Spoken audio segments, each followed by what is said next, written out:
Alors, si tu aimerais faire d'une maison, mais que tu ne sais pas où commencer, cet atelier est pour toi.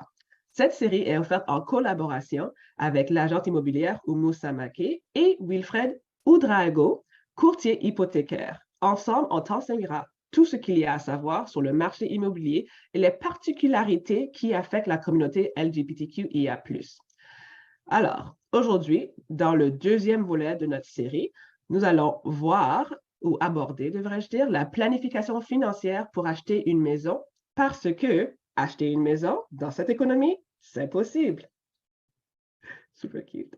Les autres thèmes que cette série va aborder, on a un autre atelier à venir, ce sera les programmes d'appui pour acheter une maison. Alors ça, on va le voir le 21 mars, encore à 19 heures.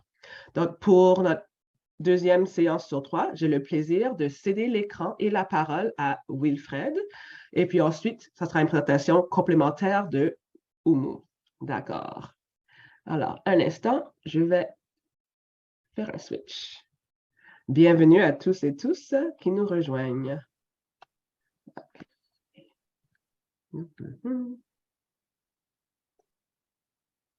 Parfait. Comme ça.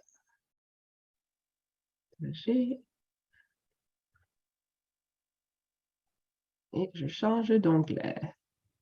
Et...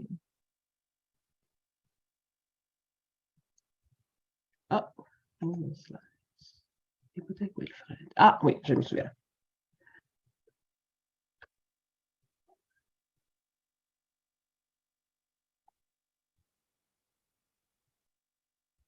Un instant.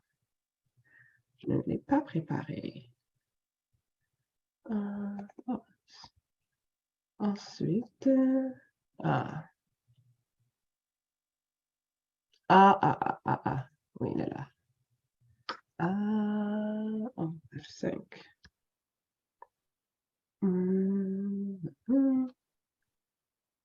Vous êtes là. OK, là, je vous vois. Et... OK. Et... Pause recording. C'est un diaporama. Et voilà. Est-ce que vous voyez le plan de présentation pour Franco Queer sur l'écran? Oui? Excellent. Merci. OK, allons-y.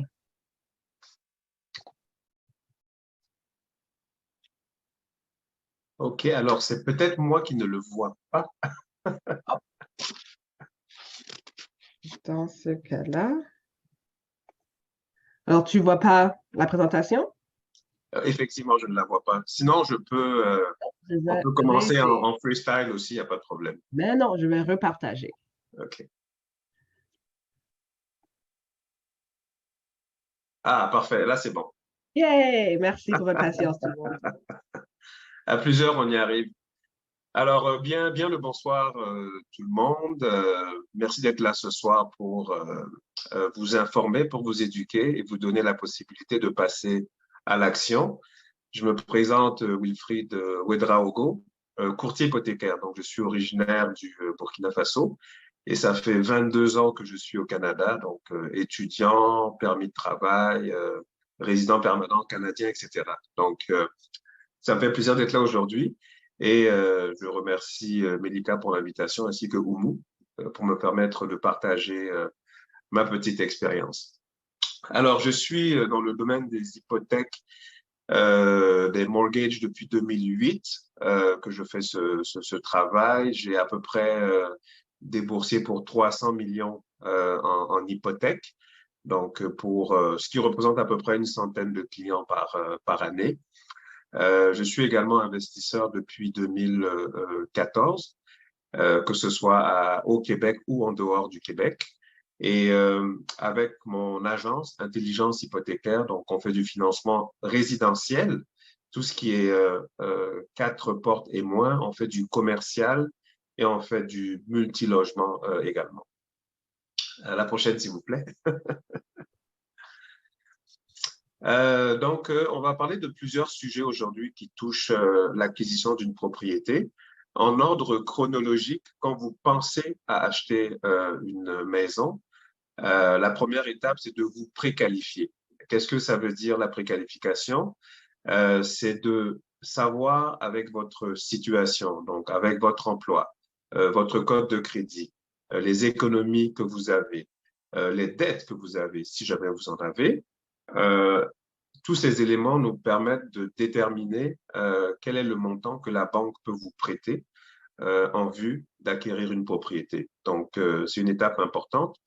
Ce que les banques vont demander, c'est vos preuves de revenus, vos preuves de mise de fonds.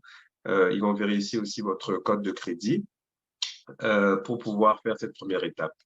La préqualification a une durée qui varie en moyenne 6 mois.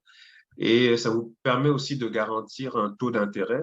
Comme actuellement, si jamais les taux d'intérêt augmentent, au moins votre taux il est bloqué pour 90 à 120 jours.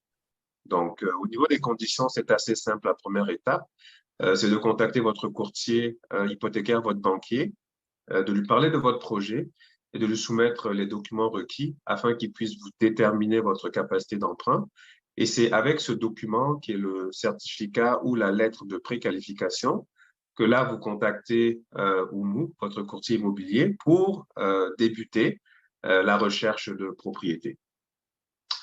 Prochaine, s'il vous plaît.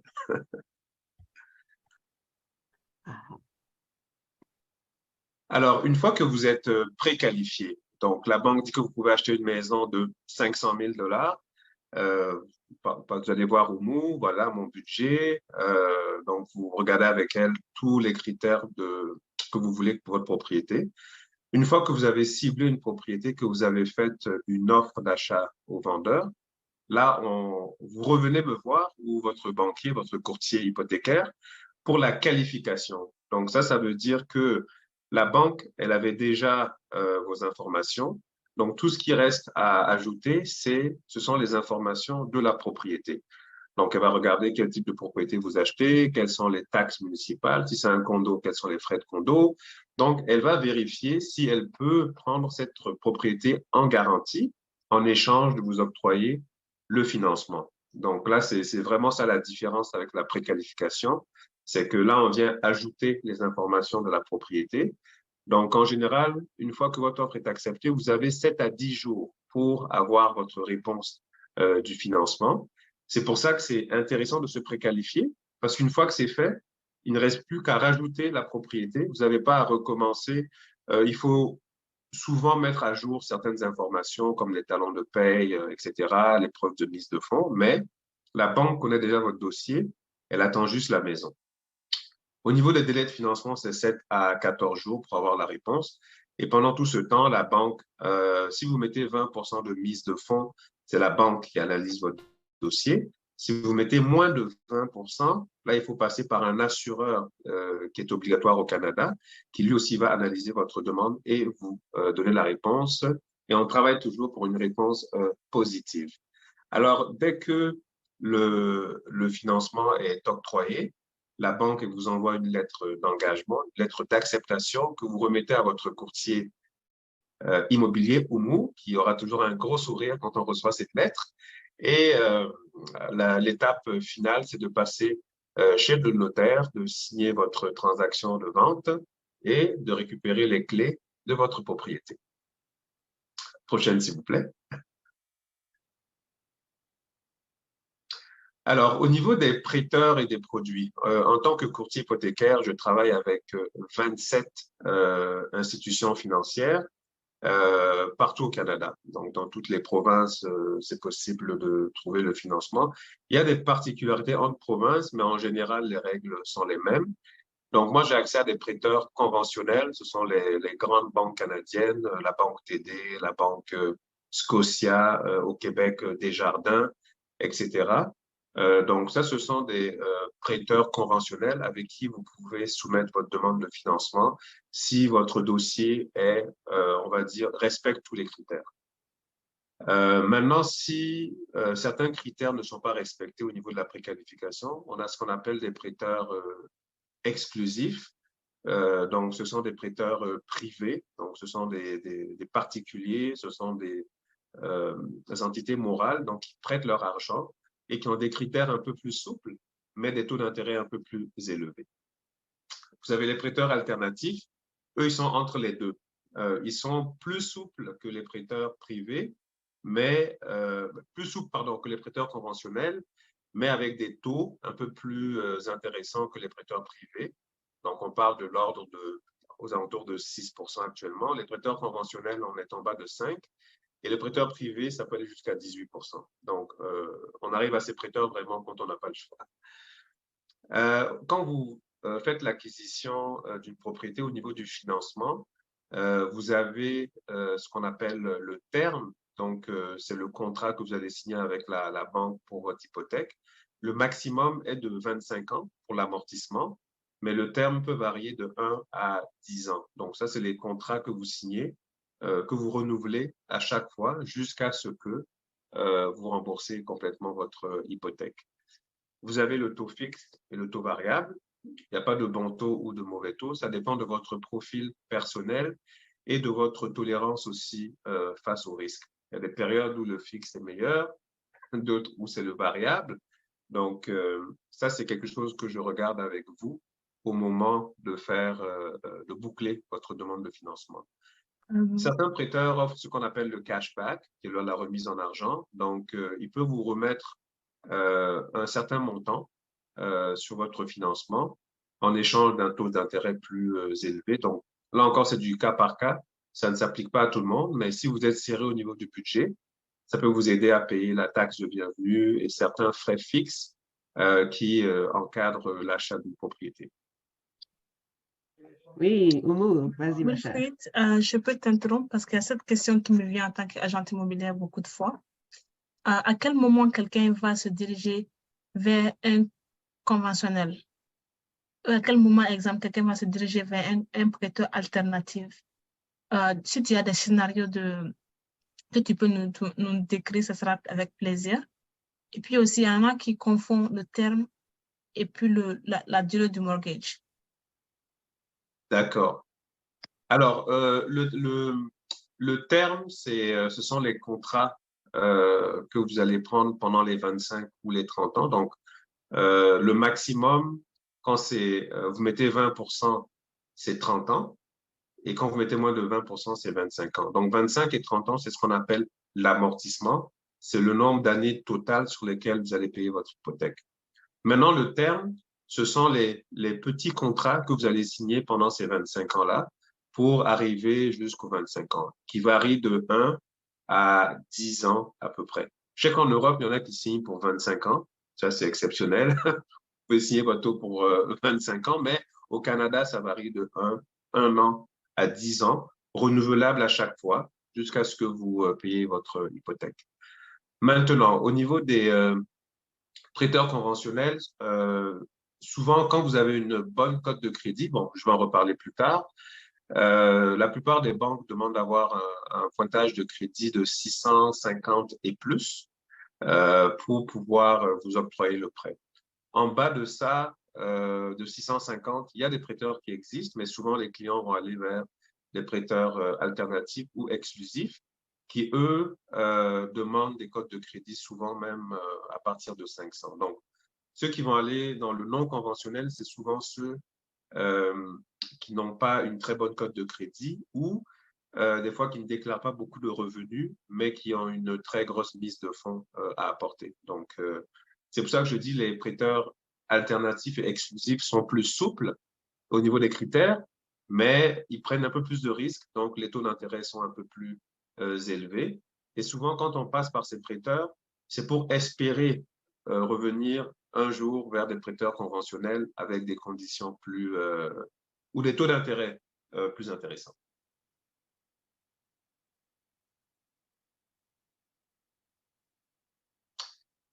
Alors, le refinancement et l'achat-rénovation, qu'est-ce que c'est?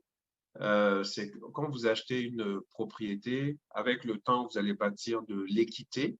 Donc, la maison va prendre de la valeur et le prêt va baisser. Donc, vous avez la possibilité de réemprunter sur votre propriété pour toutes sortes de projets. Il y en a qui le font pour les rénovations, il y en a qui vont le faire pour mise de fonds pour acheter une deuxième propriété ou un immeuble. Donc, c'est possible de refinancer à ce moment-là. Et si malheureusement c'est un cas de séparation et que vous devez racheter les parts de votre ex-conjoint, les banques permettent d'aller jusqu'à 95% au lieu de 80%. Donc, mais ça, c'est vraiment une particularité. Quand vous achetez aussi, des fois, vous pouvez voir une propriété, c'est un coup de cœur. Par contre, voilà, je dis madame n'aime pas la cuisine parce que souvent c'est madame qui n'aime pas la cuisine.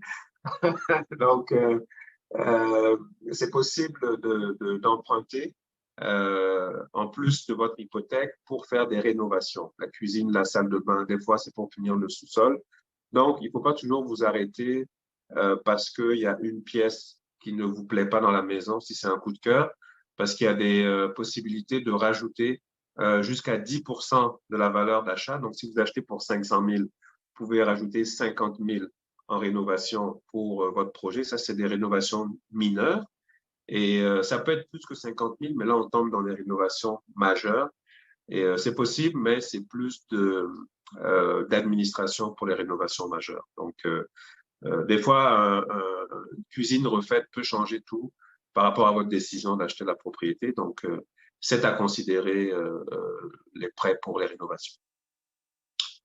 Prochaine, s'il vous plaît. Alors, je continuerai en mentionnant les éléments qui sont à éviter, surtout si vous arrivez, vous êtes dans un nouvel environnement.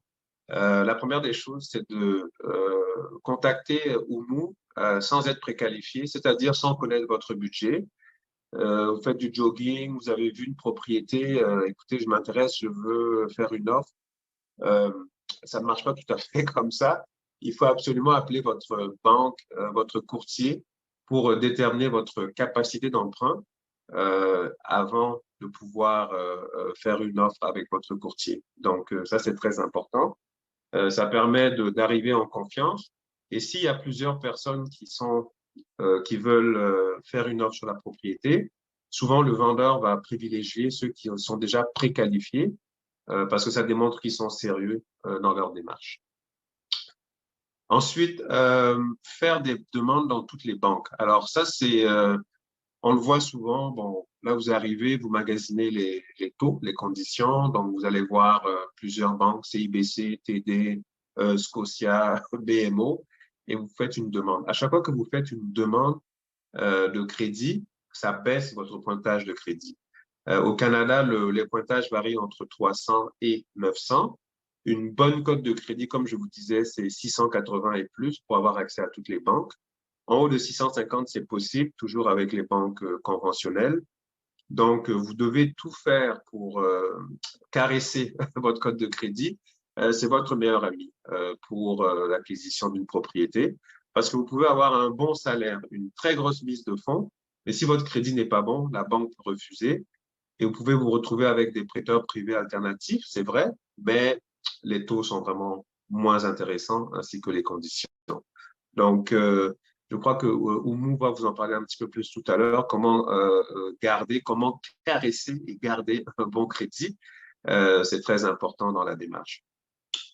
Le beau-frère, le beau-père, le voisin, ça, c'est ne jamais se fier à ce que les gens autour de vous vous racontent par rapport au processus parce que c'est un marché qui évolue beaucoup, les critères, les conditions changent. Si votre beau-père avait eu 1% de taux d'intérêt il y a 5 ans, ça ne veut pas dire qu'aujourd'hui c'est possible. Donc, ça veut dire qu'il faut surtout vous référer toujours à des professionnels pour avoir la bonne information, un courtier hypothécaire, un courtier immobilier, un notaire, un avocat, et non se fier à ce que les gens vous disent dans leur entourage. Donc, voilà, toujours se fier à des professionnels. Pour la mise de fonds, tout à l'heure, je vous disais que pour faire une acquisition de propriété, le minimum qui est demandé, c'est 5% d'apport pour des maisons de 500 000 et moins. Pour 500 000 et plus, c'est 5% du premier 500 000 plus 10% de la différence jusqu'à concurrence de 1 million. Donc, vous ne pouvez pas compter sur la banque pour vous prêter la mise de fonds. Il y a plusieurs stratégies qui existent, accumulation d'épargne, vous pouvez avoir du REER, vous pouvez avoir un don de la famille pour vous aider. C'est bien vrai que vous avez le cashback, mais le cashback, la banque vous le donne seulement si vous avez déjà la mise de fonds. Donc, si vous avez 25 000 pour un achat de 500 000, il n'y a pas de problème, vous faites l'acquisition. Et après, bon, la banque, si vous voulez, la banque peut vous redonner votre 25 000, mais il faut démontrer que vous l'avez avant. Donc, il y a des stratégies en place pour cela. Et pour les travailleurs autonomes, ceux qui ne sont pas salariés, ce qu'on voit beaucoup, c'est que pour des raisons fiscales évidentes, bon, on déclare le minimum possible pour payer le moins d'impôts possible. Par contre, quand vous arrivez pour acheter une propriété, la banque va se fier à ce que vous avez déclaré. Donc, si vous n'avez pas déclaré beaucoup de revenus, enfin beaucoup, un minimum de revenus, et aujourd'hui, on parle, je vous dirais, conjoint, pour avoir quelque chose d'acceptable, je crois qu'on est dans les 80 à 100 000 de revenus, seul ou conjoint. Donc, surtout pour les travailleurs autonomes, c'est vrai que, bon, vous allez devoir payer un peu plus d'impôts, mais c'est correct, c'est le système qui est fait comme ça aussi, mais ça peut surtout vous pénaliser pour votre projet d'acquisition. Prochaine, s'il vous plaît. J'avais mis quelques exemples pour vous montrer la différence entre un prêt assuré, donc c'est-à-dire moins de 20% de mise de fonds, et un prêt conventionnel. Donc, vous voyez que dans l'assuré, pour 300 000, la mise de fonds, c'est 15 000. Il y a une prime de l'assureur de 11 400 qu'on rajoute sur le prêt. Donc, vous allez avoir un prêt total de 296 400. Et le maximum d'amortissement, c'est 25 ans. Et les termes, les petits contrats pendant les 25 ans, sont de 1 à 10 ans pour le fixe et 5 ans pour le taux variable. Dans le conventionnel, si vous mettez 20%, vous n'avez pas besoin de payer la prime de l'assureur. C'est pour ça que votre prêt est plus petit. On parle de 240 000. Et le maximum d'amortissement est de 30 ans. Et les termes varient aussi entre 1 à 10 ans pour le taux fixe et 3 à 5 ans pour enfin 3 et 5 ans pour le taux variable. Encore toi, Oumou? Oui, Wilfried, parce que je reçois beaucoup de questions des personnes qui sont intéressées à acheter. Ils me disent des fois, moi, je vais attendre d'économiser 20% de mise de fonds pour pouvoir acheter ma maison. Parce que je le dis chaque fois, tu n'as pas besoin de 20% pour acheter ta maison. Avec 5%, tu peux acheter ta maison aujourd'hui au prix du marché d'aujourd'hui. Parce que ton 20% que tu essaies d'économiser dans le futur, peut-être ça sera peut-être un 15%. Parce que le prix du marché va évoluer. J'aimerais que tu élabores un peu plus cette partie, parce qu'il y a beaucoup qui vont se dire, OK, je vais économiser 20% alors pour sauver sur l'assureur le prix qu'il paye pour l'assureur. Et puis l'assureur, est-ce que ça rentre dans l'hypothèque ou il le paye individuellement aussi? Parfait, merci pour ta question. Alors, la prime d'assureur est rajoutée dans l'hypothèque. Si vous regardez l'exemple numéro 1, c'est 300 000 moins 15 000 plus 11 400. C'est ce qui nous amène à 296 400. La seule chose que le client doit payer, c'est la taxe. Et oui, il y a des taxes partout au Canada. Donc, c'est la taxe de la prime, donc qui est de 9%. Donc, 9% de 11 400. Sinon, le 11 400 est rajouté sur le prêt donc, que vous allez payer au niveau de la banque. Maintenant, c'est vrai qu'en mettant 20%, vous allez sauver la prime. Mais la réflexion que j'apporte toujours, c'est le temps que vous accumulez le 20%, j'imagine que vous avez un loyer, à moins que vous habitez chez vos parents ou chez des amis ou peu importe. Surtout si vous êtes à Toronto, hein, et même à Québec, Montréal, ça commence à être assez cher. La prime d'assurance est 11 400. 11 400, c'est même pas un an de loyer. Donc, ça peut, pour économiser le 20%, ça peut vous prendre plusieurs années. Donc, non seulement les propriétés, c'est vrai que ça dépend des cycles, mais vont être plus chères. Et en plus, vous payez un loyer pendant ce temps-là. Donc, moi, je pense que dès que vous avez le 5%, il faut passer à l'action parce que personne n'a de contrôle sur le futur de l'immobilier. La seule chose qu'on sait, c'est qu'à long terme, les propriétés prennent de la valeur, donc vont coûter beaucoup plus cher. Donc, si vous avez l'opportunité d'y aller avec 5%, n'hésitez pas parce qu'il faut à tout prix arrêter le plus tôt possible d'enrichir votre propriétaire.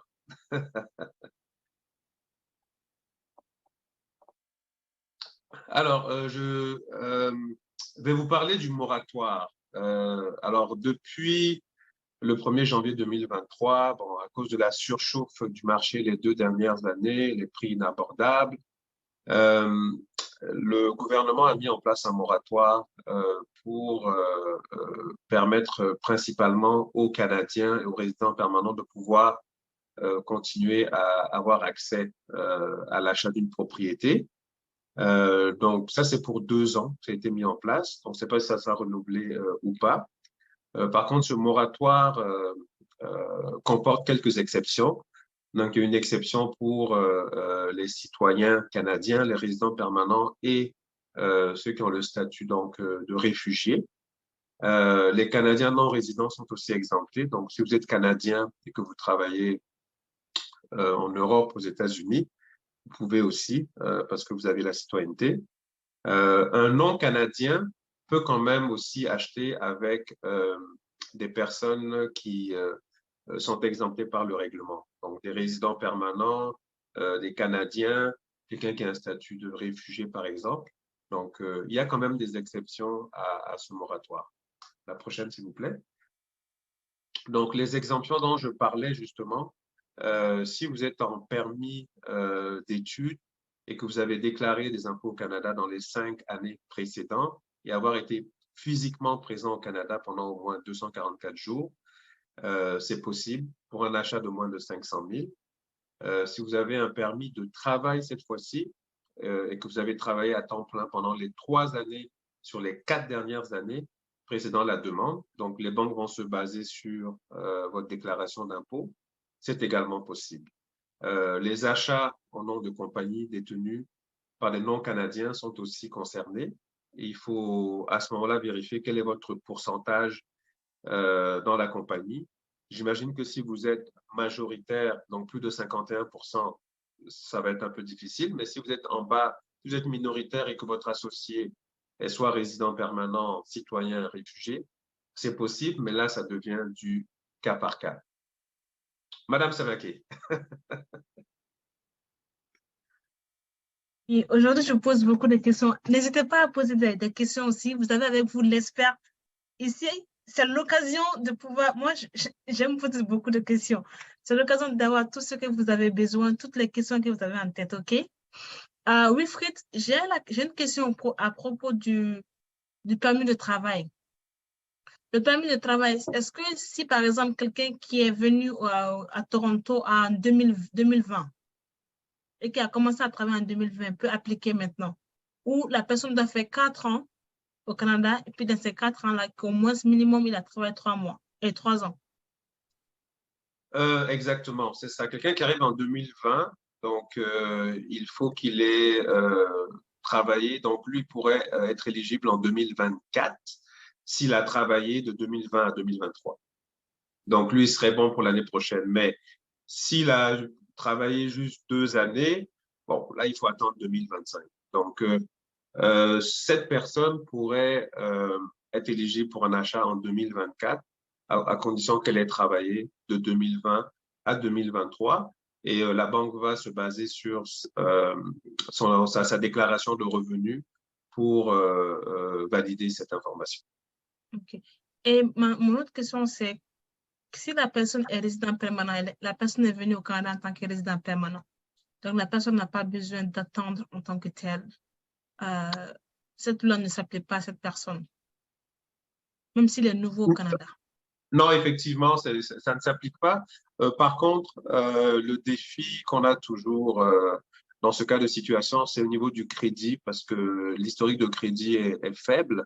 Donc, pour les résidents permanents qui viennent d'arriver, la recommandation, c'est d'attendre 1 an et surtout de prendre une carte de crédit le plus tôt possible, un prêt auto, en tout cas avoir au moins un crédit pour bâtir son crédit, parce que la plupart des banques, surtout quand vous mettez moins de 20% et que vous passez par l'assureur, ils demandent une année d'historique de crédit qui va être complétée avec 2 preuves de facture courante, donc facture d'électricité, ça peut être un relevé de bail, le contrat de bail avec le propriétaire, facture de cellulaire, etc. Donc, une année d'historique de crédit plus 2 factures courantes pour pouvoir passer à l'action. Autre question, est-ce qu'il faut attendre une année si, par exemple, disons que la personne vient avec beaucoup de cash, la personne peut se permettre de payer plus de 30% du versement initial. Est-ce qu'il faut attendre jusqu'à une année ou tu peux faire ça en avant? Tu peux acheter en avance? Alors, il y a quelques rares banques qui le permettent en avant, en l'occurrence Desjardins au Québec, mais le défi peut quand même se poser. Alors, si cette personne arrive d'un pays où c'est possible d'aller chercher l'historique de crédit, exemple aux États-Unis, en Europe, on peut aller chercher les bureaux de Equifax. C'est possible, mais c'est du cas par cas. Parce que les banques ne font pas vraiment de prêts équité, même si tu mets 50% de mise de fonds. S'ils ne peuvent pas s'assurer que tu es assez crédible pour rembourser l'autre 50%, ça peut être délicat. Donc, c'est du cas par cas, mais des personnes qui arrivent de pays occidentaux, souvent c'est un peu plus facile parce qu'on peut aller chercher la cote de crédit, le bureau de crédit dans ce pays d'origine. Parfait, merci. Oui, prochaine, c'est vrai. C'est pas fini. Ben oui, c'est fini. La dernière diapo, pardon, c'était pour voilà vos questions. Je vous ai donné le maximum d'informations de la manière la plus légère possible.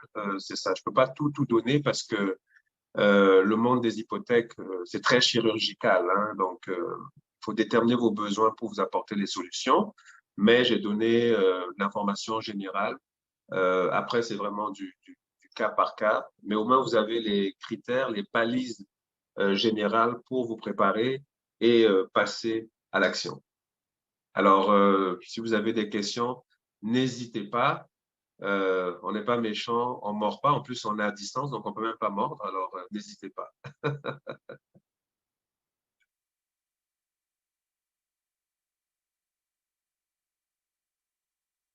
Bon, on dirait que Oumou, tu as posé toutes les questions. On dirait que j'ai posé beaucoup de questions. Est-ce qu'il y a des questions dans le chat? S'il y en a qui sont un peu plus timides, ça peut être… Il n'y a rien dans le chat. Ils attendent la partie d'Oumou pour compléter avant de poser leurs questions. Sont posées. OK, bon, ben, parfait. Alors, sur la prochaine diapositive, vous avez mes coordonnées, le site web, numéro de téléphone, etc. Donc, n'hésitez pas à me contacter si vous avez des questions, des préoccupations. Ça va me faire plaisir de vous répondre. J'ai Alain, le courageux. Vas-y, mon cher Alain. Tu as une question.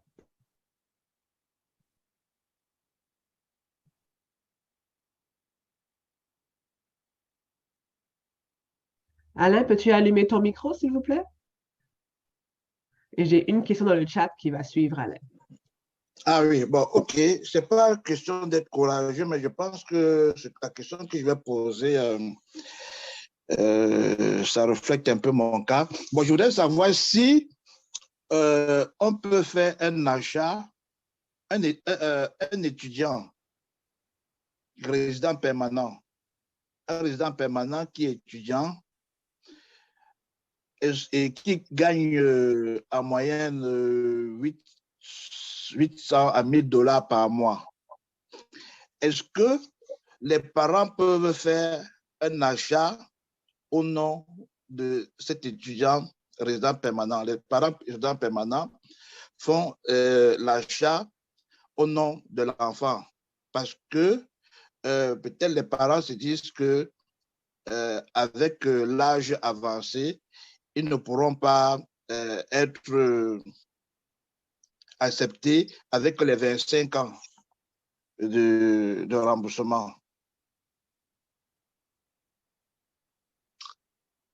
En passant ici, il n'y a pas vraiment d'âge limite, hein. J'ai déjà fait des hypothèques à des clients de 65 ans qui, qui avaient un amortissement de 25 ans. Dans ces cas, souvent, la banque peut demander une assurance vie pour ses emprunteurs. Mais c'est possible. Alors, avant le 1er janvier cette année, c'était possible, même si les parents ne sont pas résidents permanents ou canadiens. Mais depuis ce moratoire, il faudrait idéalement que les parents, si les parents sont résidents permanents, citoyens canadiens ou sont dans les exceptions dont nous avons parlé, c'est possible d'accompagner cet étudiant en considérant son revenu. Et si les parents ont aussi des revenus, on peut comptabiliser aussi leur salaire ou leur revenu de retraite, s'ils sont à la retraite, pour qualifier concernant l'acquisition de la propriété. Parce que c'est sûr que l'étudiant avec un revenu de 1 000 par mois, donc à peu près 12 000 par année, au niveau de la capacité d'emprunt, ça peut être limité, mais les parents peuvent appuyer avec un apport au niveau de la mise de fonds et un apport au niveau des revenus si ils reçoivent des revenus également. OK. Et ma deuxième question, c'est de savoir si on se constitue un groupe d'amis. Si on se constitue, je ne sais pas, je pense peut-être en entreprise. Comment ça se passe au niveau de l'achat d'un bien immobilier? Est-ce qu'il faut regarder le crédit score de tous les membres tous les participants, ou est-ce qu'on tient compte juste de l'entité entreprise pour l'achat de la propriété? Alors, si vous constituez une entreprise incorporée, surtout une nouvelle entreprise, donc vous allez être garant de cette entreprise. Alors, si vous voulez acheter au nom de l'entreprise, c'est possible, mais la banque va passer en fait au peigne fin tous les garants, donc tous les propriétaires de cette entreprise, et ils devront tous respecter les critères requis par la banque pour pouvoir avoir accès au financement. Donc, si vous êtes 10 et qu'il y en a un qui a une cote de crédit de 580, la banque peut demander à ce que cette personne soit retirée effectivement. Donc, tous les emprunteurs de cette entreprise doivent respecter les critères pour être éligibles au financement.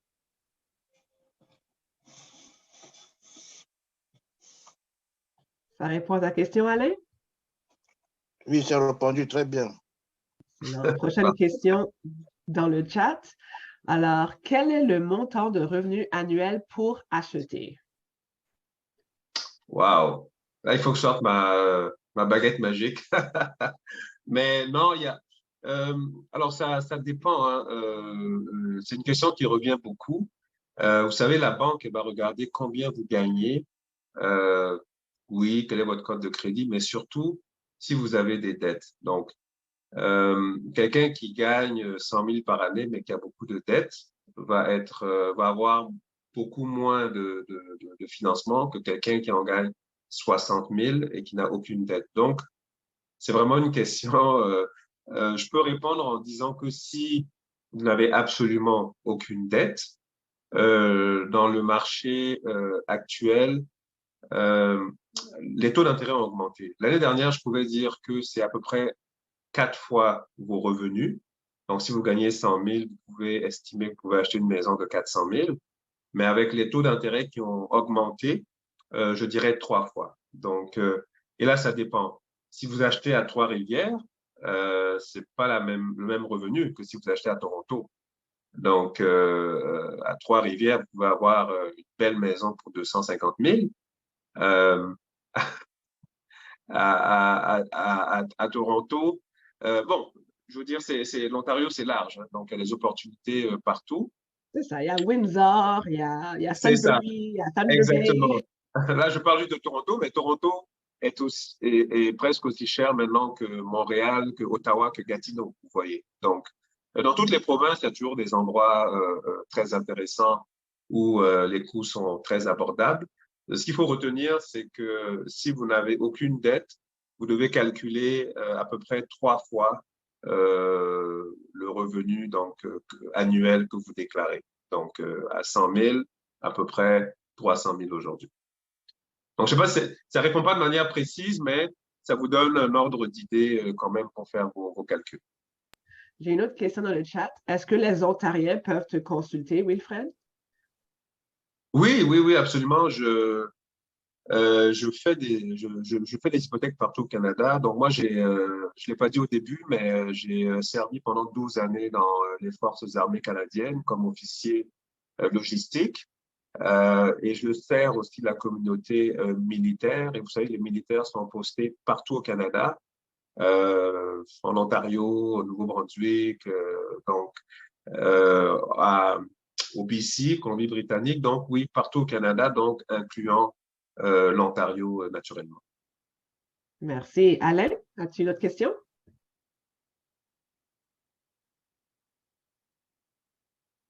Ah, pourrais-tu allumer ton micro, s'il vous plaît, Alain? Oui, je voudrais savoir, pour un employé qui gagne, qui a comme revenu annuel de 40 000 $ et un travailleur autonome qui a un revenu annuel de 80 000 $,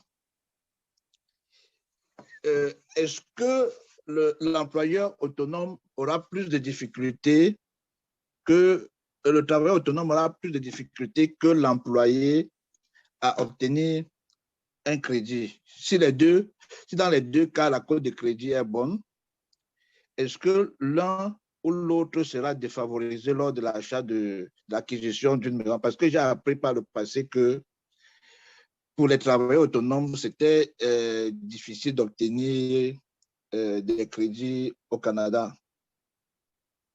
Donc, Alors, la particularité du travailleur autonome, c'est que, bon, c'est pas plus difficile.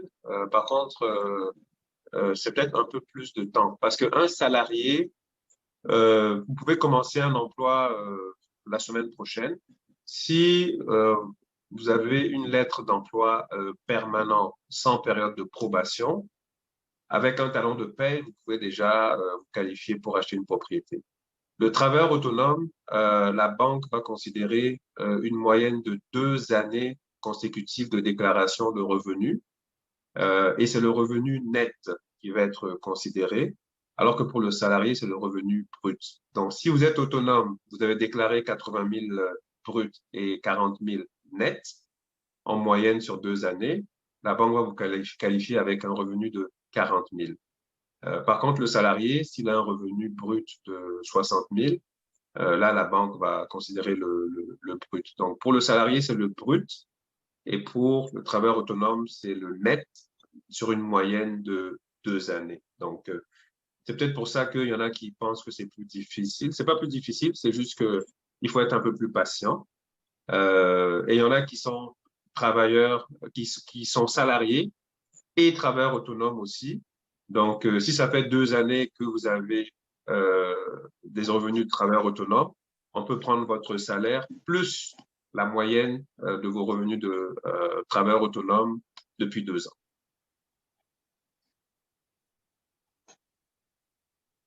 Une très bonne question. Merci pour la belle réponse aussi. Oumo, es-tu prête? Je suis prête. Okay. Ah, voilà. On garde le meilleur pour la fin, la cerise sur le gâteau. Et c'est moi la cerise. C'est moi la cerise. Il y a 2 cerises. Alors, bonsoir tout le monde. Donc, je pense que Wilfred, merci beaucoup pour cette présentation. Tu m'as fait comprendre. Je vais à l'école aujourd'hui avec toi aussi. Merci beaucoup. Je pense que Wilfred a parlé un peu plus de cette partie. Si vous avez des questions, n'hésitez pas à lever la main. Cette partie, j'aimerais un peu insister là-dessus parce que c'est là où on se demande où est-ce que je peux avoir le versement initial. Wilfred en a parlé. Wilfred, n'hésite pas à jump in et puis, si tu as des commentaires à ajouter, ça fait toujours plaisir, OK? La première partie, comment je peux épargner de l'argent pour mon versement initial? Donc, ça, vous pouvez épargner. Donc, je recommande fortement d'avoir un compte retraite épargne. Wilfried, si tu peux nous parler aussi du nouveau programme que le gouvernement veut mettre en place pour les premiers acheteurs, le compte épargne sans taxe. Je pense que le gouvernement veut mettre en place un nouveau programme cette année. Donc, il y a cette épargne que vous pouvez faire. Mettez de l'argent à côté dans un compte en banque où vous allez faire des paiements automatiques. Moi, je trouve que c'est plus facile avec le transfert automatique que si vous le faites vous-même. Il y a votre compte retraite épargne. Cette partie, elle est très importante. C'est de l'argent gratuit qu'on vous donne. Il faut le saisir. Si vous êtes travaillé pour quelqu'un, généralement, les compagnies offrent de compléter votre dépôt que vous mettez dans votre compte retraite épargne. Donc, si vous êtes une personne seule, vous pouvez le faire jusqu'à 35 000 $ pour aller acheter votre maison sans intérêt et qui est payable sur les 15 années. Ce qui est encore mieux que d'aller emprunter les 35 000 $ à la banque. Vous allez payer l'intérêt là-dessus. Si vous êtes en couple, je pense que c'est 70 000 $ que vous pouvez retirer ensemble. Et puis, demandez à chaque fois à vos employeurs, quand vous commencez un travail, après votre probation, OK, est-ce que j'ai droit à un compte retraite épargne? Est-ce que vous matchez, est-ce que vous me donnez la possibilité d'avoir ça? Si vous êtes conjoint, encore une fois de plus, la force de 2 personnes est plus forte qu'une seule personne. Donc, vous pouvez mettre vos revenus ensemble, comme Alain l'avait dit, ou en groupe, et puis vous pouvez acheter votre maison. Si vous avez été propriétaire d'une maison avant et que vous voulez investir ou vous voulez agrandir, votre famille s'agrandisse, vous voulez changer de maison, vous pouvez utiliser les revenus que vous avez accumulés sur votre ancienne maison pour vous aider avec les versements initiaux pour votre nouvelle maison. Maintenant, les cadeaux. Cette partie aussi, c'est très important. Je sais que vous êtes plus des immigrants. On aime les cadeaux. On aime les cadeaux. Pour les cadeaux, soit, par exemple, les gens qui ont des parents en Afrique ou de la famille en Afrique ou des frères aux États-Unis ou quelque part en Europe, donc ils n'arrivent pas à accumuler assez d'argent pour pouvoir payer leur versement initial.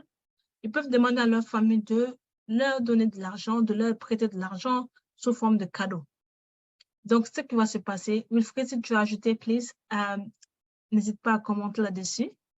Parce que j'ai beaucoup de demandes de gens qui me demandent, est-ce que mon père est en Afrique, ma mère est en Afrique, est-ce que la personne peut m'envoyer de l'argent? Jean, par exemple.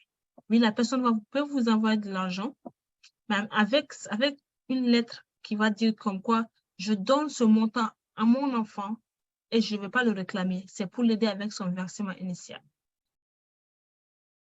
Je pense que c'est tout. Wilfried, tu veux t'ajouter? Oui, non, c'est parfait pour les options pour la mise de fonds. Par rapport aux cadeaux, ça vient de m'allumer quelque chose.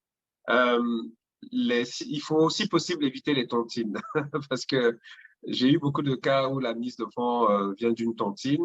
Ici, au niveau des banques, ils ne comprennent pas c'est quoi la tontine et ils demandent à ce que l'argent soit dans votre compte depuis 90 jours. Donc, si vous déposez l'argent de votre tontine demain et que vous voulez vous en servir comme preuve de mise de fonds, ça ne sera pas possible. Enfin, c'est pas quelque chose que les banques comprennent encore. Ça va peut-être venir un jour, mais c'est mieux d'avoir un don d'un membre de la famille. Il y a un formulaire à compléter et la personne doit fournir son relevé bancaire qui confirme que le don qu'il veut vous faire est disponible. Ou, si vous l'avez déjà reçu, pas besoin, il faut juste que la personne complète la mise, le formulaire plutôt de don. Donc, ça peut être une option beaucoup plus facile que la tontine. Ou si vous avez sorti votre argent de la tontine, c'est mieux de le remettre à quelqu'un, un membre de la famille, et la personne va vous signer une lettre de don, parce que si c'est déposé dans votre compte, ça peut être, en tout cas, on peut perdre beaucoup de salive avec la banque. Donc, idéalement, c'est à éviter. Une autre chose qui m'est venue en tête quand tu as dit 90 jours, j'ai pensé aussi à la période de préqualification. Elle a une date d'expiration quand on fait le prêt hypothécaire. Oui, alors c'est 6 mois. En fait, c'est tant que votre situation financière ne s'est pas dégradée. Donc, mais en général, c'est 6 mois et si votre situation financière s'est améliorée, on peut faire une mise à jour. Donc, 6 mois pour la préqualification et 3 à 4 mois pour le gel de taux. Ok, cette partie est très importante, savoir Oui, aussi gel de gel taux. de taux, c'est ça que je me Ouais, demandais. Merci. ouais, 3 à 4 mois, mais en début d'année, surtout au Québec, il y a souvent beaucoup de prises de possession en juin ou en juillet. Donc, souvent, à partir de février, la plupart des banques permettent de geler le taux, comme là actuellement, jusqu'au 15 juillet. On Donc, parle de taux d'intérêt, tout le monde. Taux taux d'intérêt. d'intérêt, exactement. Taux d'intérêt, donc exceptionnellement. Mais après le 15 juillet, on retombe à 90 à 120 jours selon les banques. Merci. Question dans le chat. Dans le cas de cadeau, lorsque l'argent vient de l'étranger, par contre, il y a des frais de transaction à l'international, non? Les frais peuvent être importants, non? Oui, alors je ne m'y connais pas trop au niveau des frais, mais je sais que oui, surtout si vous passez par Western Union, MoneyGram, euh, ça peut être un peu cher. Ce que beaucoup font, c'est des transferts interbanques. Je crois que les frais sont un peu moins élevés, mais oui, il y a des frais de transfert effectivement, mais souvent, c'est pas grand-chose par rapport à la possibilité d'avoir accès à la propriété. Excellent. Et mini astuce pratique pour épargner pour sa mise de fonds. Investir dans les REER. Alors, REER, c'est un fonds de pension enregistré. Il diffère les impôts que vous allez payer dessus lorsque vous serez retraité. Souvent, on a un salaire moindre quand on est retraité. Alors, entre-temps, tu déposes, si tu peux, 1 000 $, 4 000 $ dans ton fonds de pension ou dans ton REER et tu reçois un remboursement si tout va bien lorsque tu fais tes impôts. Donc, disons que tu déposes 5 000, ça se peut que tu reçois un remboursement de 2 ou 3 000. Là, tu peux réinvestir cet argent-là dans ton fonds de pension pour augmenter ta mise de fonds pour ton first-time home buyer, ta promotion. Ça, c'est une chose que moi, j'ai pu bénéficier, mais ça prend un supplément d'argent pour pouvoir sauver cet argent que j'ai fait en ayant un colocataire. On loue des chambres, on partage l'espace, on réduit nos coûts. Ça aide beaucoup à sauver de l'argent. D'autres astuces? Je pense que c'est vraiment du cas par cas, mais ça, c'est vraiment le général qu'on a donné. Comment épargner. Donc, on peut aller à la suivante. On peut aller aussi au diapo suivant. Bon, Wilfried a un peu parlé de ça. Tout fixe, tout variable. Qu'est-ce que tu dois choisir? On va passer au next. Maintenant, c'est juste plus représentatif. Wilfried aussi a parlé de ça. Quand est-ce qu'on dit que ton taux d'hypothèque est très mauvais? En général, c'est entre 300 à 629. C'est pas un taux bon. Taux fair, c'est-à-dire c'est correct. Entre 630 et 680. Ça commence à aller mieux quand tu rentres dans les 690 et puis plus. Donc, faites attention à votre taux d'hypothèque. À votre Code de code de crédit. crédit. À votre code de crédit, il y a plusieurs compagnies qui peuvent vous aider à surveiller votre code de crédit. Je parle d'Equifax. Je parle de TransUnion. Il y a aussi des websites qui sont gratuits, comme Credit Karma, comme Borrowell. Je recommande à tout le monde, au moins une fois dans le mois, au moins d'aller checker leur code de crédit. C'est pas juste pour savoir est-ce que mon taux a augmenté ou est-ce que mon taux a diminué. C'est aussi de savoir si quelqu'un a utilisé votre identité pour aller faire des transactions qui ne sont pas bien. Au moins, vous êtes au courant de ça. Si, par exemple, vous avez oublié une carte de crédit dans votre sac et que vous avez oublié de payer un seul dollar ou $2 de cela peut affecter aussi votre compte de crédit. Donc, vous serez mis à jour de ça et puis vous pouvez faire des rectifications au fur et à mesure que vous voyez ça. Et si jamais vous voyez que vous avez été victime de fraude, Franco ouvrir un atelier là-dessus aussi. Inquiétez-vous pas. Effectivement. Et si je peux me permettre, c'est ça, vous avez la possibilité pour garder votre code de crédit en santé. Si vous avez des soldes, des cartes de crédit, vous pouvez programmer des versements automatiques. Donc, au moins, vous êtes sûr que le solde minimum à payer sur vos cartes de crédit, marge de crédit, est effectué. Vous pouvez également, la règle, je vous dirais, c'est de limiter le nombre de demandes de crédit. Si vous faites beaucoup de demandes de crédit aussi, ça peut baisser votre cote. Et si vous avez du crédit rotatif, carte de crédit, marge de crédit, il est important de ne jamais dépasser 35% d'utilisation totale, parce qu'au-delà de 35%, ça peut affecter aussi votre code de crédit à la baisse. Donc, ce sont des petites choses là pour continuer de garder votre code de crédit en santé. Et comme je vous disais, à partir de 680, vous avez accès à toutes les banques. Quelques banques qui font un peu plus le malin demandent 720, mais habituellement 680 et plus, là, toutes les banques devraient vous tendre les bras. Voilà.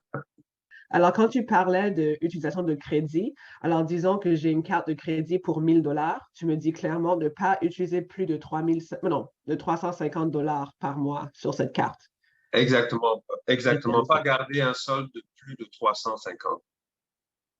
Exactement. Merci. Wilfried a passé là-dessus, sur cette partie, mais ça, c'est plus le visuel. Si vous achetez moins de 500 000, vous pouvez mettre juste 5% de prix d'achat. Si vous achetez entre 500 000 et 900, en tout cas moins de 1 million, donc vous pouvez mettre vous voyez la différence. Donc 500 000, vous payez juste 5% et le reste, vous payez 10%. Maintenant, si vous achetez plus de 1 million et plus, obligatoirement, vous devez mettre 20% du prix d'achat. On peut aller à la prochaine. Maintenant, cette partie, moi, je vais un peu élaborer là-dessus parce que beaucoup se demandent, OK, c'est quoi, qui est-ce que je dois avoir dans mon équipe pour acheter une maison? Initialement, il y a le prêteur Wilfried. Vous allez voir Wilfried, vous faites préapprouver. Wilfried, vous trouvez des bons taux, des bons montants et ça, c'est correct. Et puis, vous venez vers moi. Moi, je vais vous aider à aller magasiner. Je vais vous aider à négocier. Et aussi, il faut savoir que si vous êtes acheteur, l'agent immobilier travaille pour vous. C'est comme, on vous protège, mais gratuitement. Parce qu'on est payé par le vendeur et pas par l'acheteur. Donc, je recommande à tout le monde d'avoir au moins des services de professionnels à leur côté qui peuvent les aider, une personne à qui ils ont confiance et avec qui ils peuvent travailler. Il y a aussi, l'agent immobilier peut vous trouver aussi d'autres personnes. Si par exemple, vous avez besoin d'inspecteurs, si par exemple, vous avez besoin d'avocats, etc., etc. On peut vous trouver ça parce qu'on a beaucoup de connexions. La même chose que le prêteur aussi. Des fois, Wilfried me réfère des clients, des fois, je lui réfère des clients parce qu'on sait comment on travaille ensemble, exemple. Vous avez aussi le notaire. Le notaire, sa fonction est très importante. Ou l'avocat, notaire ou avocat, sa fonction est très importante. Le notaire s'assure que le titre de la maison qu'on vous donne est clair. Quelqu'un n'est pas allé à emprunter de l'argent avec le titre de la maison. La personne qui dit que la maison l'appartient, est-ce que cette maison appartient à cette personne? Est-ce que les termes du contrat vous sont favorables? Est-ce que, par exemple, s'il y a les conditions pour obtenir cette maison, je parle des appartements de condos, qu'est-ce que vous devez savoir, etc., etc. Des questions jusqu'à date? Moi, je voulais juste préciser que le courtier, pour les services de courtier hypothécaire, pour vous, en fait, avec la collaboration avec Oumu, sont sans frais, donc il n'y a pas de frais administratifs. Donc, le courtier hypothécaire, le courtier immobilier, ce sont des services qui sont gratuits pour vous.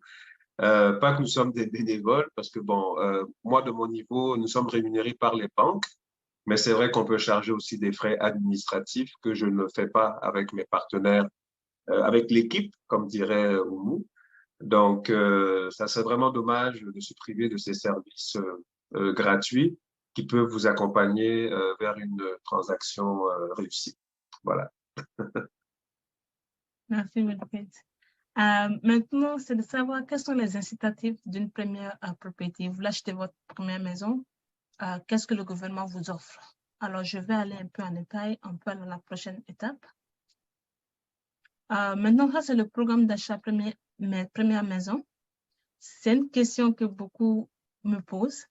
Oui, le gouvernement peut vous aider avec à compléter votre versement initial dans certaines conditions. Je m'explique. Le gouvernement veut savoir premièrement que vous avez de l'argent déjà, que vous voulez vous investir. Mais maintenant, si c'est une nouvelle maison, le gouvernement peut vous donner entre 5 à 10% du versement initial. Mais cela ne veut pas dire que le gouvernement vous donne de l'argent gratuit. C'est de l'argent que vous devez retourner au gouvernement. Maintenant, je prends un exemple très simple. Une personne veut acheter une maison. La personne a ses 5%, on peut acheter une maison. Mais maintenant, le paiement mensuel de cette personne sera peut-être de 3 000. Et la personne ne peut pas se permettre de payer chaque mois 3 000. La personne peut se permettre de payer, par exemple, chaque mois 2 500. Donc, ils peuvent faire recours au programme du gouvernement pour compléter leurs 5% à 10%. Et ils vont commencer à payer moins cher pour leur versement initial, pour leur paiement mensuel. Mais ce montant, le gouvernement devient un peu comme propriétaire de votre maison. Une partie le gouvernement a 5 ou 10% de la valeur de votre maison. Donc, si, par exemple, en 2023, vous avez acheté votre maison à 500 000 et que cette maison a pris de la valeur en 2028, maintenant votre maison équivaut à 700 000. Donc, si vous décidez de vendre à 700 000 en 2027, le gouvernement a 10% ou à 5% de la valeur de 700 000, pas de 500 000. Plus la maison augmente, plus le gouvernement a de la valeur là-dessus. Le contraire aussi est possible. Si, par exemple, la maison diminue en valeur, le gouvernement fait des pertes aussi là avec vous. Bon, ce qui se passe, c'est que ce sont des cas très rares. On voit très rarement des maisons qui perdent la valeur avec l'année. On voit plus les maisons qui augmentent avec l'année. Il y a aussi des conditions qui sont à respecter. C'est plus pour les premiers acheteurs qui ont un revenu un peu plus en dessus de 120 000 annuels et puis qui répond à certaines conditions. Est-ce que j'ai des questions? Est-ce qu'on avance? Est-ce que, votre dernier point, 5% pour l'achat d'une maison mobile ou usinée. C'est quoi une maison usinée? C'est comme les maisons, par exemple, les maisons mobiles, genre les maisons tracteurs ou les gens qui ont des maisons qui bougent. Tiny homes rentre là-dedans. OK, merci. Je pense que les prefab aussi. Hein, les prefab, OK. C'est ça. Préconstruction? Les maisons préfabriquées. Les maisons qui sont construites dans une usine, ensuite qu'on va déposer sur un terrain. On appelle ça souvent les maisons préfabriquées. Donc, on les fabrique dans une usine, et on va les déposer sur le terrain. Okay. Une nuance, préfabriquée et préconstruction, c'est différent. Préconstruction, la construction, ils peuvent commencer la construction avec les briques sur le chantier. Préfabriqué, c'est qu'ils le fabriquent dans l'usine, vous avez votre terrain, on transporte pièce par pièce et puis on l'installe sur votre terrain. Merci. OK, la prochaine. Cette partie aussi, c'est une partie très méconnue. Généralement, les gens entendent parler de versement initial, de l'hypothèque, mais il y a aussi des frais de clôture qui vous devez aussi prévoir lorsque vous achetez votre maison.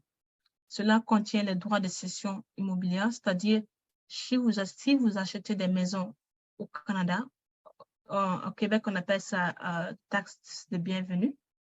Donc, vous devez payer ces frais-là. Les frais d'avocat et de juriste, donc ça dépend, ça varie. Généralement, j'ai vu de 800 à 1500, dépendamment de quel service ils vous offrent. Les frais d'inspection, c'est par exemple, si vous achetez une maison, vous voulez vous assurer que la maison est en bon état avant que l'offre ne soit clôturée. Donc, cette partie, ça dépend en Ontario, disons, vers Toronto GTA. c'est entre 500 et puis ça dépend de la dimension, de la taille de la maison. Il y a beaucoup de facteurs, mais en tout cas, c'est en dessous de 1 000 $ que j'ai vu. Les frais d'évaluation de la propriété, ça, c'est une option. La banque peut dire que, bon, moi, je vais vous prêter de l'argent, mais j'aimerais qu'un évaluateur va chez vous pour voir est-ce que la valeur que vous avez donnée à la maison est la bonne. Je prends un exemple. Okay? Des fois, vous pouvez être préqualifié pour 1 million. Puis vous allez voir une maison qui, on sait que dans le voisinage, peut-être équivaut à 800 000. Mais c'est un coup de cœur. Vous voulez avoir cette maison et vous allez mettre 1 million là-dessus. Bah, la banque ne va pas vous financer pour 1 million parce que pour la banque, la valeur de la maison, c'est dans les 800 000 et quelques. Non. Donc, vous devez payer la différence des 200 000 parce que la banque est là pour s'assurer que si vous n'avez pas à payer, elle peut revendre cette maison à quelqu'un d'autre. L'assurance à titre qui va avec aussi, les assurances, les frais d'inscription au gouvernement, les frais de certificat d'estampe, ça c'est vraiment si vous achetez des condos. Donc ça c'est plus pour montrer que c'est des frais qu'on vous donne pour les condos. Et puis il y a le CMHC, intérêt que Wilfried a mentionné aussi lors de sa présentation.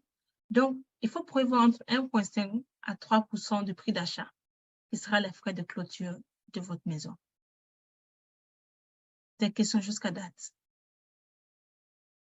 OK, on y va alors. Demain, c'est vendredi. Tout le monde attend vendredi.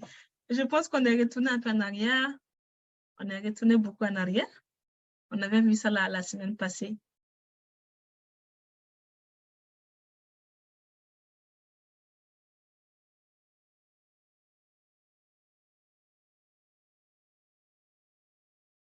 OK. Ben, ça, c'est un point que j'ai pris parmi les frais de clôture pour mieux expliquer et pour que vous puissiez savoir que vous avez cette option. Si vous êtes premier acheteur au Canada, en Ontario, ce qui va se passer, c'est que vous avez droit à des réductions sur votre taxe de bienvenue. Donc, si vous êtes en Ontario, par exemple, on va vous faire une réduction de 4 000. Si vous êtes à Toronto, c'est une réduction additionnelle de 4 475. Donc, vous allez avoir une réduction d'environ de 8 475 sur votre taxe de bienvenue. Okay? Il y a des conditions qui s'appliquent aussi. Donc, si vous avez des questions, n'hésitez pas, ça fait toujours plaisir. On va à la prochaine.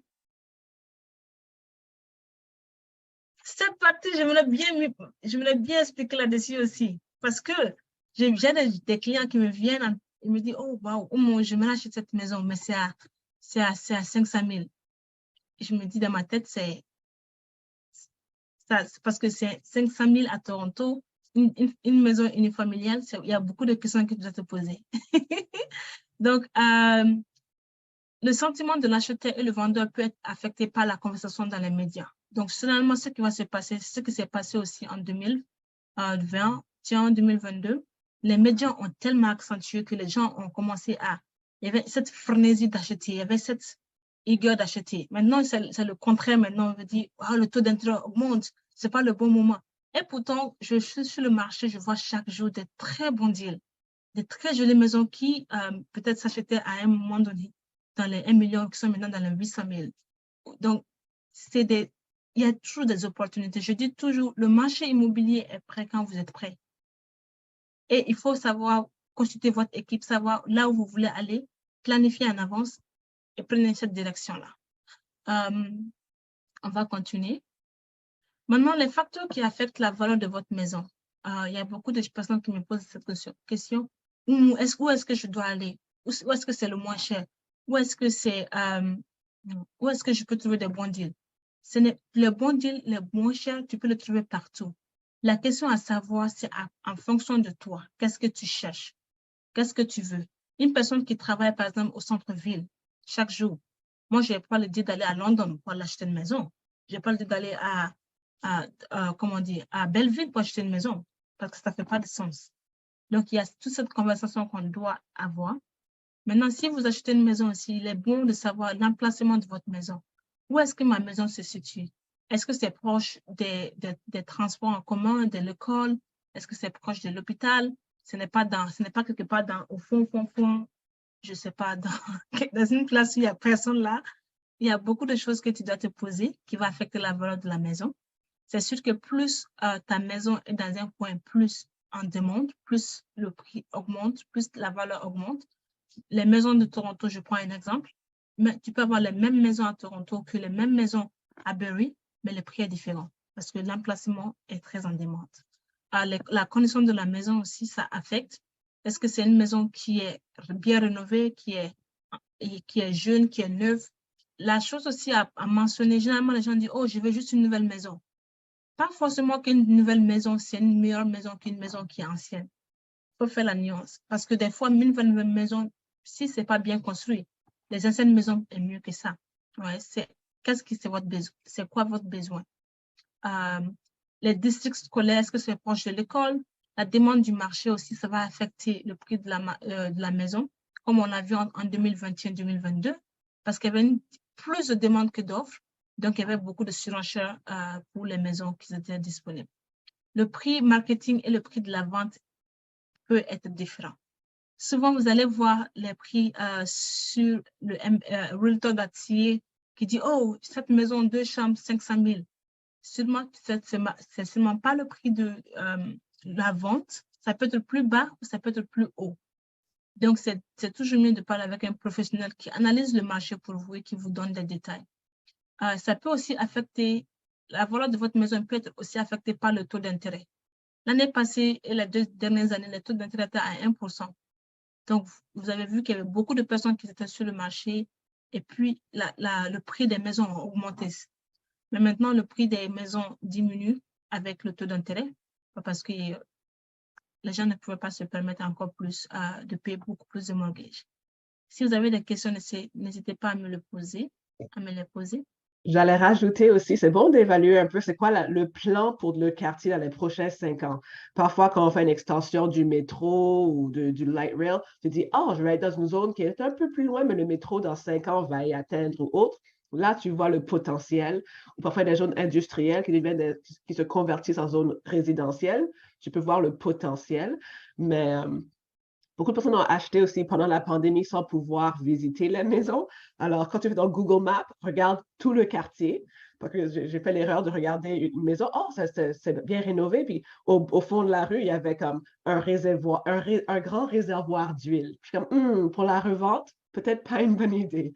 Alors, c'est bon d'aller voir en personne quand tu peux. Mais si tu es limité à virtuel, il faut vraiment bien faire ta recherche. Exactement, c'est un très bon point. Et puis, vous avez aussi le Google Map Health qui vous montre vraiment l'image sur place.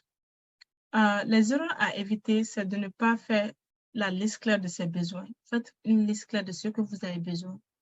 Ne pas connaître sa situation financière, comme Wilfried l'a mentionné, il faut vous faire préqualifier. Vous pouvez aimer une maison, mais vous n'êtes pas qualifié pour acheter cette maison-là. Donc, ça fait plus de déception.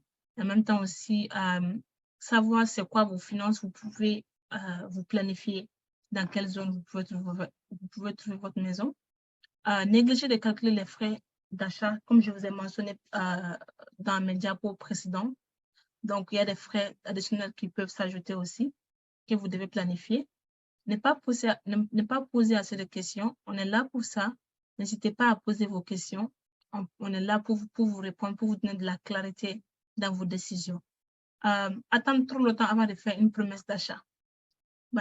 Il arrive qu'il y a des fois, il y a des gens qui vont visiter des maisons, ils aiment la maison, ils vont dire, bon, je vais aller réfléchir, ça fait une semaine, entre-temps, quelqu'un a mis l'offre, donc la maison est déjà partie. Donc, je ne dis pas de se brusquer, de prendre des décisions, mais au moins ne pas prendre trop de temps pour pouvoir prendre votre décision si vous aimez la maison en tant que telle. Dépenser au mauvais endroit, comme je l'ai dit, c'est la partie où vous avez besoin des professionnels pour vous aider. Parce qu'il y a des fois, vous pouvez aller dans des coins où on peut vous arnaquer.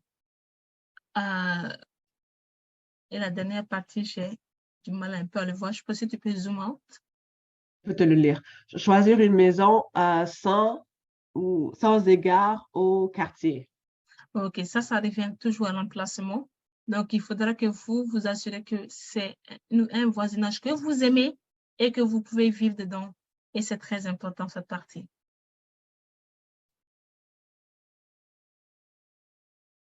Maintenant, qu'est-ce qui va se passer lors de votre processus d'achat? Vous allez entendre beaucoup parler de ces différents contrats. Donc, j'aimerais juste un peu clarifier. Ça n'a pas vraiment beaucoup de valeur là-dessus, mais toujours bon à savoir. Donc, il y a la préapprobation hypothécaire, comme Wilfried vous a dit. Il y a le contrat d'achat et de vente. Ça, c'est le contrat qu'on signe lorsque vous voulez mettre l'offre dans une maison ou lorsque quelqu'un met l'offre sur votre maison. Il y a le ID FinTrack, c'est plus du côté des agents immobiliers, des agents hypothécaires. C'est pour s'assurer que l'argent que vous utilisez pour acheter votre maison, ce n'est pas de l'argent de blanchissement. Okay? Il y a le contrat de travail avec un agent immobilier. De la même façon que l'agent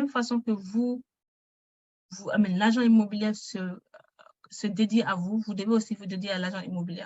Parce que nous, en tant que tel, c'est un travail à longue haleine aussi, parce qu'on donne notre effort, on va vous chercher, on va négocier. Donc, on veut s'assurer que la personne nous est loyale, de la même façon que nous, on protège vos intérêts. Ce contrat dit que nous, on protège vos intérêts aussi dans ce sens-là. Confirmation de coopération de représentation, cette partie, vous allez plus, ce document, vous allez plus le voir lorsque vous avez mis l'offre et que votre offre a été acceptée. C'est un document qui dit, c'est un formulaire qui dit que il y a un accord de travail entre ton agent et l'agent, soit le vendeur, soit l'agent acheteur. Si vous êtes deux. Ça dépend de quel côté vous êtes. Est-ce que je vous ai perdu? Je sais que c'est vendredi demain. Non, un commentaire aussi, c'est ne pensez pas que vous allez avoir la première maison où vous mettez un offre. Vous avez souvent de la concurrence. Alors, préparez-vous pour laisser passer des maisons. Il y aura toujours une nouvelle opportunité. Alors, ça peut prendre du temps.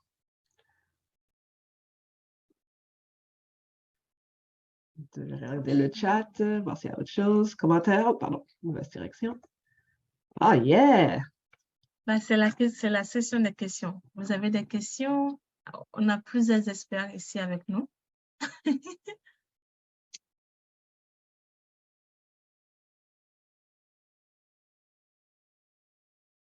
Wow, on a fait un bon job aujourd'hui. Moi, j'ai une autre astuce après. Vas-y. Une question, Oumou? Oui, alors c'est ça, au niveau du secteur que tu couvres, est-ce que c'est Toronto et les environs, l'Ontario, en fait, où tu commences et où tu t'arrêtes? Très bonne question. Moi, en tant que tel, je couvre un peu plus largement parce que j'ai eu la chance de faire les 3 provinces, c'est-à-dire l'Ontario, le Québec et le Nouveau-Brunswick. Mais mon activité principale, c'est en Ontario. Je couvre plus l'Ontario. Mais à part ça, j'ai eu à faire des ventes au Québec. Et puis, j'ai eu à faire des ventes aussi au Nouveau-Brunswick. Ça, c'est plus par l'intermédiaire de, comment dire, de mes collègues. En collaboration. En collaboration, exactement, avec mes collègues. Mais je suis étape par étape vos progressions. Parfait. Vous êtes incroyable. Alors, petite spécificité, parce que n'importe qui aurait pu vous livrer un atelier sur l'immobilier, les prêts hypothécaires, mais pourquoi avez-vous pris le temps de rejoindre Franco Queer pour cette petite partie-ci? Alors, non, c'est vrai, pour tout ce qu'on a vu était essentiel. Ça, c'est juste du extra. Alors, spécifique à la communauté LGBTQ, vraiment important de savoir vos droits. Donc, vous avez le droit à un service sans discrimination. La maison se trouve au Canada, toutes les lois canadiennes s'appliquent. Donc, la Charte des droits et libertés, ça s'applique aussi. Alors, pour porter plainte et autres, vous pouvez me contacter, je peux faire un suivi. Il y a un banquier qui dit, lors de prêts hypothécaires, que le couple soit hétérosexuel, homosexuel ou transgenre ne change rien. Il faut leur poser les mêmes questions. Alors, les sources de revenus, tout ça, c'est normal. Alors, ce n'est pas bizarre à cause que vous êtes un couple homosexuel ou autre que ces questions sont posées. Non. L'argent n'a pas d'orientation, d'identité de genre. C'est vraiment des faits qu'il leur faut. De plus, Ce n'est que depuis 2000 que les avantages de la sécurité de la vieillesse et du régime de pension du Canada s'appliquent aux conjoints de fait de même sexe. Alors, c'est important pour l'héritage et en cas de décès aussi. Alors, vous avez accès à quoi? On observe de plus souvent des contestations dans le cas des couples gays ou lesbiennes et autres, parce qu'il y a encore des gens qui n'approuvent pas cette réalité. Alors, ainsi, des parents qui n'ont jamais accepté l'homosexualité de leur enfant ou qui ne sont pas au courant s'opposent aux dernières volontés de ces derniers lorsque la part du lion de l'héritage est léguée au conjoint survivant. Alors, solution, il faut laisser moins de place à l'interprétation lorsqu'on fait son testament. Alors, très important de faire son testament. On fait un grand investissement dans une maison, on écrit à qui on le laisse. OK? Très important. On recommande d'intégrer au testament des annexes qui font état des préoccupations et des problématiques qui peuvent survenir. Alors, très spécifique pour notre communauté. Alors, dans une annexe qui dit que telle personne risque de contester le testament et d'expliquer pourquoi. Alors, ça se peut que mes parents ou ma famille, tu peux même nommer les noms spécifiquement pour que tu puisses te protéger. Alors, cela facilitera grandement les choses pour s'assurer que son conjoint recevra ce qui était prévu. Alors, très, très, très important pour notre communauté ou pour n'importe qui. N'importe quel individu va être vraiment clair parce qu'on peut toujours contester votre testament si jamais vous nous quittez avant votre conjoint ou vos partenaires avec qui vous avez acheté la maison et autres. Alors, il faut vraiment être clair dans vos testaments. Commentaire là-dessus, Wilfred ou Oumou? Non, Non, juste, c'est ça, juste ajouter que si vous faites votre testament au moment de notarier la propriété, que ce soit avec un notaire au Québec ou un avocat en Ontario, souvent il y a un rabais quand vous faites les deux en même temps. Donc, si vous n'avez pas de testament, ça peut être l'occasion de le faire au moment d'acheter votre propriété parce que le notaire va vous faire un bon prix si vous faites les deux en même temps. Donc, pourquoi pas? J'ai une question pour Oumou. Est-ce que tu parles le Bambara Sangaré? Oui, je parle le Oui. Bambara. J'ai une question de Yakuba. Yakuba, veux-tu poser ta question en Barbara Sangaré? Vas-y, mon frère. OK, il ne maîtrise pas très bien le français, donc il aimerait utiliser sa langue maternelle pour sa question. Es-tu encore avec nous? Yakuba, je suis Bambara. Bon, c'est comme ma bonne ni mago bila chidori la ntaro misro to gomna. Nenga contacté Chima et fait chat fait. Il m'a lien doya. No maye. Ok, ni de ne chat qu'on a mis na chibema. Ipsekai. Okay. Ok. Addiction ou c'est confidentiel? Non, je vais demander plus. Je vais partager mon contact. Je pense que Melika aussi va partager nos contacts avec vous. Donc, n'hésitez surtout pas à nous joindre si vous avez des questions. C'est exact. Je vais vous partager leurs coordonnées sans faute et quelques points saillants de la présentation. Malgré que toute la présentation était très saillante, alors on va voir si Wilfred me laisse partager un peu plus. Mais ouais, je vais vous partager un récapitulatif quand je vous envoie le formulaire d'évaluation demain aussi. D'accord. Alors, avant de clôturer, je vais juste arrêter mon enregistrement. Mais premièrement, je dois remercier. Alors, je vous remercie énormément, Wilfred, Oumou, pour votre temps ce soir. Merci de soutenir la communauté LGBTQIA+, avec vos conseils et le service en français. Pas facile à trouver. Donc, merci énormément de vous être connectés ce soir et puis pour votre belle présentation. C'est très apprécié parce que quand on est informé, on peut éviter des erreurs. Alors, j'espère que tout le monde ce soir a pu bien s'outiller, puis ils vont vous bombarder, ou moi et Wilfred, de questions plus tard. Donc, je vais leur partager vos coordonnées. Mais c'est bien d'avoir des services en français. Donc, merci de ne pas négliger la minorité linguistique au Canada. On vous apprécie énormément. Et merci aussi à nos bailleurs de fonds, à IRCC et la province de l'Ontario qui soutiennent nos activités de franco-queer. C'est très, très, très apprécié. Alors là, j'arrête mon enregistrement. Et voilà.